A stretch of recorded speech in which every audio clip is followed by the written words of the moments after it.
RLV Ramakrishnan പിന്തുണയുമായ കലാരംഗവും സാംസ്കാരിക കൂട്ടായ്മകളും തിരുവനന്തപുരം മാനവീയം വീതിയിൽ RLV Ramakrishnan പിന്തുണ അറിയിച്ച മോഹിനിയാട്ടം സംഘടിപ്പിച്ചു.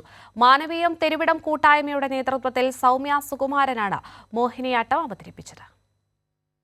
RLV രാമകൃഷ്ണന് പിന്തുണയറിയിക്കാൻ സർഗാത്മക സമരമാർഗമാണ് സൗമ്യ സുകുമാരൻ തിരഞ്ഞെടുത്തത്.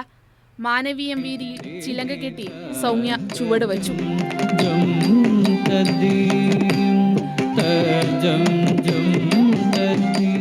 നിറത്തിന്റെയും ജാതിയുടെയും പേരിൽ വേർതിരിവുണ്ടാക്കുന്നവർക്കുള്ള മറുപടിയായി നൃത്തച്ചുവടുകൾ മാറി.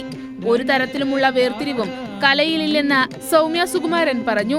നമ്മളെല്ലാവരും കലയെ പണ്ട് മുതലേ ഉപയോഗിക്കുക, സമൂഹത്തിലേക്ക് നമുക്ക് പറയാനുള്ള ആശയങ്ങളെ കൊടുക്കുന്നതിന് വേണ്ടിയിട്ടാണ് നൃത്തമായാലും സംഗീതമായാലും നാടകമായാലും ഒക്കെ നമ്മൾ കൂടുതൽ ഉപയോഗിച്ചുകൊണ്ട് വരുന്നത്. ആ ഒരു മേഖലയിൽ തന്നെ നിൽക്കുന്ന ഒരാൾ ഇതുപോലത്തെ ഒരു നിറത്തിൻ്റെ പേരിൽ അധിക്ഷേപിക്കുക എന്ന് പറയുമ്പം എന്ത് തന്നെ വൈരാഗ്യം ഉണ്ടെങ്കിൽ കൂടിയും പരസ്യമായിട്ട് അങ്ങനെ ആക്ഷേപിക്കുന്നതിനോട് വളരെയേറെ പ്രതിഷേധമുണ്ട്. അതുകൊണ്ടാണ് ഇന്ന് ഈ ദിവസം രാമന് ഒരു ഐക്യദാർഢ്യത്തോടു കൂടി ഈ ഒരു മോഹിനിയാട്ടം തന്നെ ചെയ്ത് നമ്മുടെ ഒരു സ്നേഹവും പിന്തുണയും അറിയിച്ചത്. പ്രതിഷേധ നൃത്തച്ചുവടുകൾക്ക് കാണികളും കലാ സാംസ്കാരിക രംഗത്തുള്ളവരും പിന്തുണയേകി.